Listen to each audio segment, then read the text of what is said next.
A roar of sirens slices through the night sky over Los Angeles 2025, and it feels like a warning from a nightmare come to life.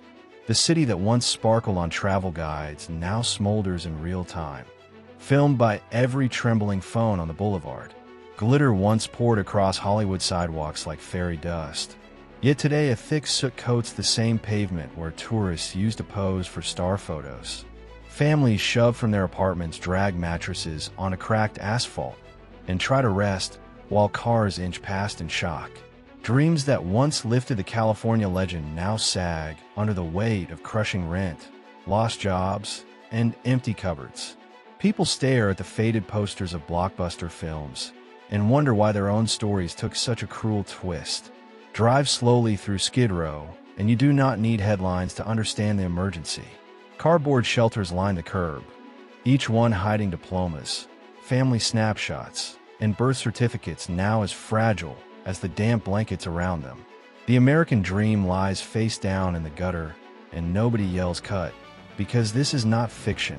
In only 3 years, the tally of unhoused residents in this county has shot past 75,000, nearly 40% higher than 5 years ago. Behind every number lives a personal fault. A warehouse employee loses a hand in a machine and cannot return to work. A single parent finds an extra $200 added to monthly rent and is forced onto the sidewalk. An older neighbor receives a medical bill that insurance refuses and finally gives up the apartment. One unlucky event can flip a table that once seemed steady. Those still tucked inside houses watch tents bloom beside playgrounds and school parking lots. Their hearts ache, yet their nerves tighten, because they know the distance between safety and the street now feels like one paycheck. New arrivals seeking peace from faraway troubles discover a second battle here. Without legal papers or relatives, they slip into shadows, swallowed by alleys already overflowing with hardship. Pressure builds at bus stations, emergency shelters, and busy downtown corners where frustration can burst without warning.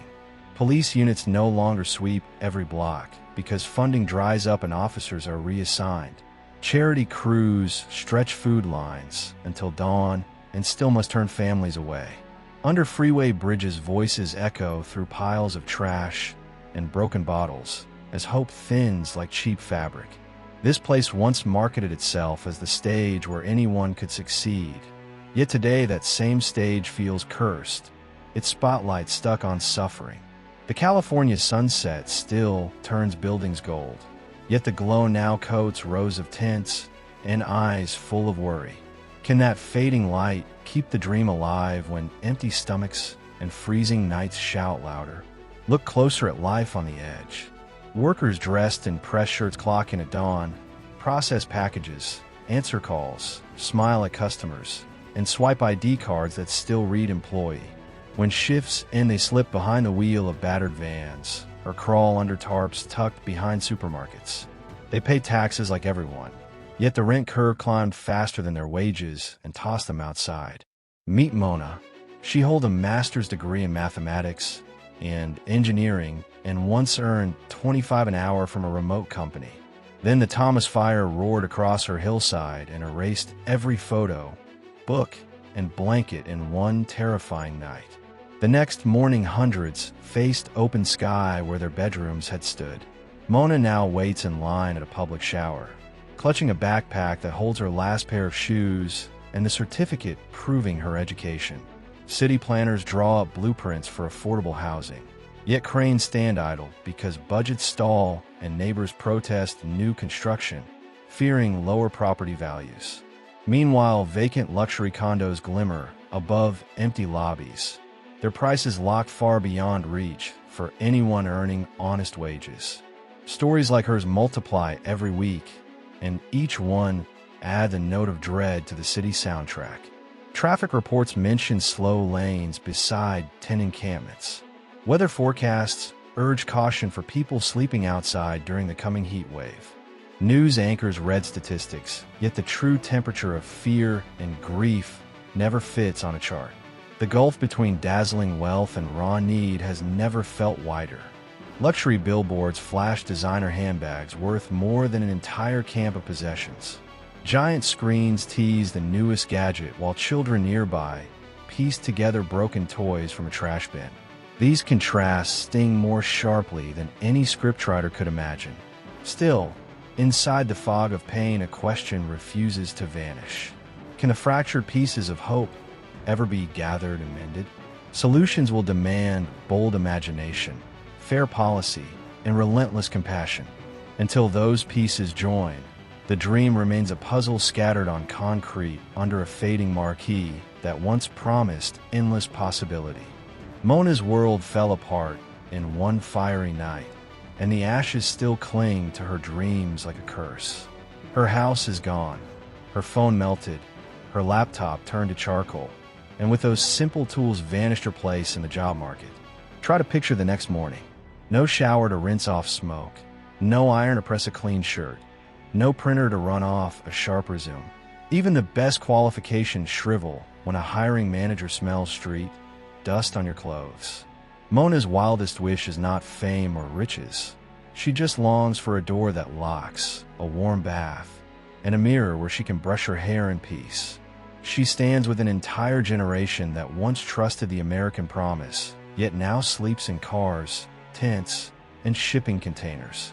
Silver strands, once proud behind the wheel of delivery trucks, now dig through trash cans searching for a scrap of hope. The system seems to have misplaced them, and worse, it offers no clear way back. Step away from the glittering skyline and ask a hard question. Are we ignoring neighbors who look exactly like us? Just one unlucky break ahead of our own reflection? If nothing changes, whose turn is next to slide between two worlds? Los Angeles has spent nearly $1.3 billion fighting this crisis, much of it on temporary shelters. Those buildings were designed as final havens, yet many residents call them traps that chew up dignity and spit out despair. Why would a person prefer cold pavement over a free mattress? Hold on, because the answer may forever reshape your idea of home. At 4 in the afternoon, long lines snake around shelter doors as hundreds hope for a spot. Inside, some people turn right back around, not because they found luxury elsewhere, but because moldy food, filthy floors, and nightly brawls break the spirit faster than winter rain. A weary veteran whispered, "I lost my dentures 2 days ago. All my personal belongings were taken away, even the family photo with my 2 deceased sons." Shelters that once offered temporary relief now feel like detention, places where time stands still and hope runs thin. Officials clear sidewalk camps, yet cannot supply enough replacement beds, so tents reappear by dawn like flowers of blunt survival. Security guards pace storefronts night and day. Employers fear damage, and elderly residents clutch purses a little tighter. The cycle spins in reverse. A broken clock nobody seems able to fix. One candid officer confessed, "If we dismantle the tents today, they will come back tomorrow." If the police do nothing, businesses complain, yet support agencies are drowning in requests. Gear by gear, the civic machine grinds backward while exhausted people watch from sleeping bags. A roof can become a snare, but not every story ends in defeat. Quiet heroes work miracles behind the scenes. They purchase abandoned buildings, scrub graffiti from the walls, and install real showers, washing machines, and safe beds where fear cannot lurk. Inside those revived halls, guests brush their hair, charge a phone, and whisper fresh plans for tomorrow. If you or someone you love needs a lifeline, reach out to the people concerned, Union Rescue Mission, or PATH. These groups turn small donations into giant second chances, and sometimes one unlocked door is all it takes to save a life. Owning a house was once the ultimate symbol of success. Yet in this city, even a basic night's rest now feels like luxury. Average rent hovers above $3,500 each month, almost double the typical Social Security payment. Seniors without pensions must choose between medicine and shelter, between a hearty meal or one dim light bulb in a shabby room. Across the street, store managers spend hundreds hiring guards to push tents away from entrances. Yet it is fair to ask who the real danger is. Is it families struggling to stay warm, or a system that allows wages, rent, and healthcare costs to collide like runaway trains? Everything looks like a clock with shattered gears. Housing unaffordable, shelters overcrowded, communities drained, and decision-makers grasping at quick fixes that cannot reach the roots. Trapped in a wreckage are men and women who once filed taxes, once held house keys, once planned vacations just like the rest of us. Now they huddle beneath storefront awnings, praying dawn will bring a kinder day. The question has shifted. We no longer ask how they fell. We ask why we have started to accept this slow disaster as normal. If one medical bill or lost paycheck can crush dignity, who among us is truly secure? The American dream isn't collapsing with earthquakes or disasters. It's crumbling quietly beneath the weight of supermarket receipts, gas pumps, and overdue bills. An $8 loaf of bread? A plain bowl of soup for $12. It sounds like fiction, but in Los Angeles, it's the new reality. Electricity, water, fuel, and medicine are all surging upward, as if racing to see which one will break you first. But here's the cruel twist. These skyrocketing prices don't bring comfort or security. They bring suffocation, anxiety, and a growing sense that control is slipping away. In Los Angeles, the cost of living is a staggering 76% higher than national average. Even young people with full-time jobs struggle to stay afloat.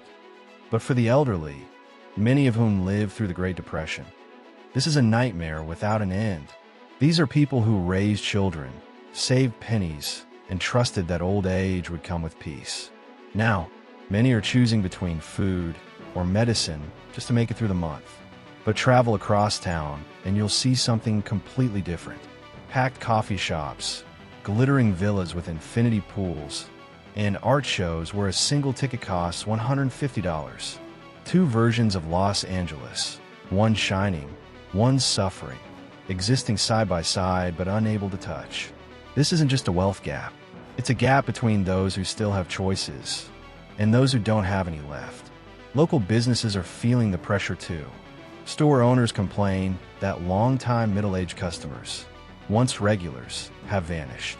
They aren't going to other stores, they're leaving the city. Even nonprofits are stretched thin. One worker from the Meals on Wheels program revealed the waiting list is now more than 6 months long.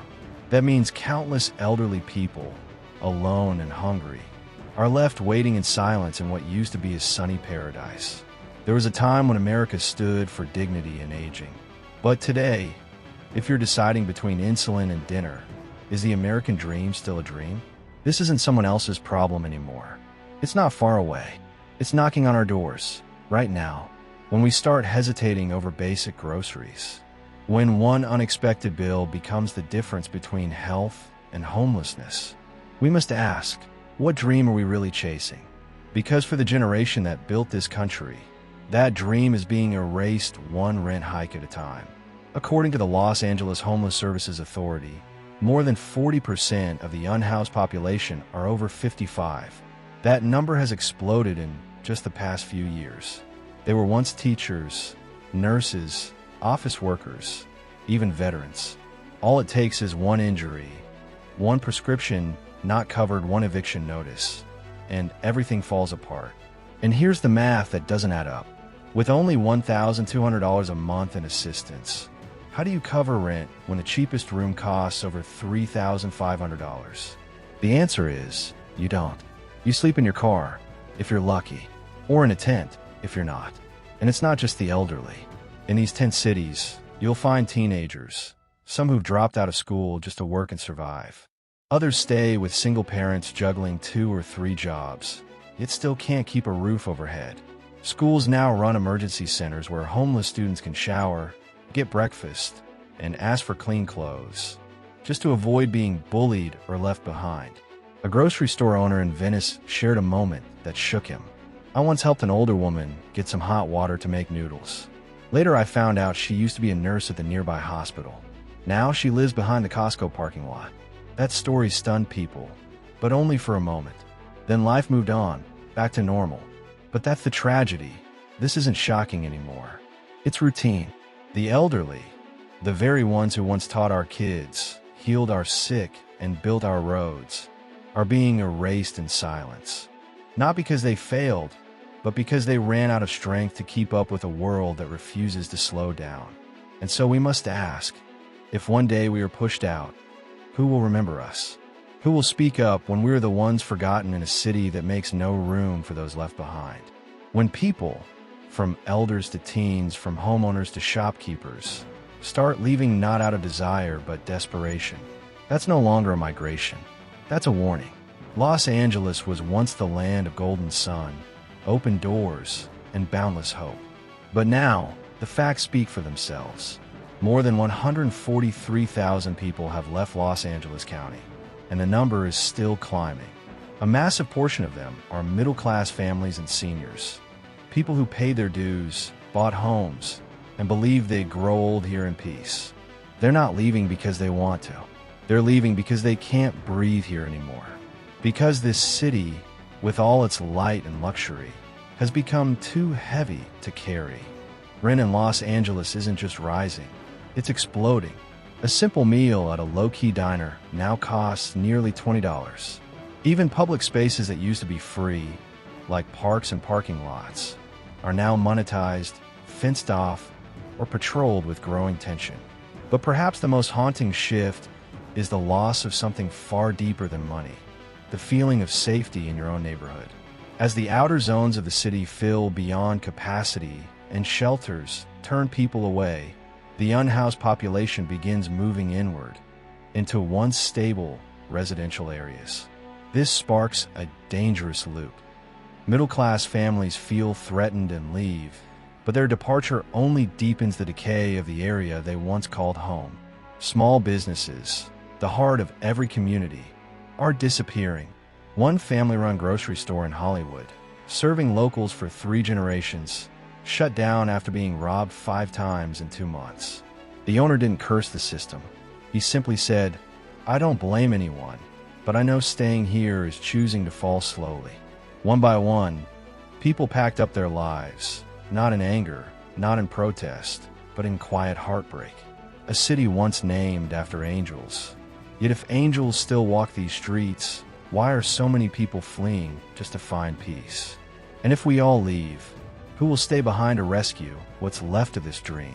When a system meant to protect the vulnerable ends up failing them first, the problem doesn't lie in personal choices. It lies in the system itself. Los Angeles was once a well-oiled machine, supported by healthcare, community programs, and reintegration efforts. But now that machine is seizing up. And if you listen closely, you can hear the cracks growing louder every day. Cities don't crumble overnight. They splinter quietly, piece by piece, just as Los Angeles is breaking apart before our eyes. One of the biggest hopes the city placed was in the Housing First initiative. A modern, humane idea. Give people a home first, then help with health, jobs, and reintegration. More than 13,000 apartments have been built, and billions have been spent. But here's the chilling reality. The more they build, the more homelessness rises.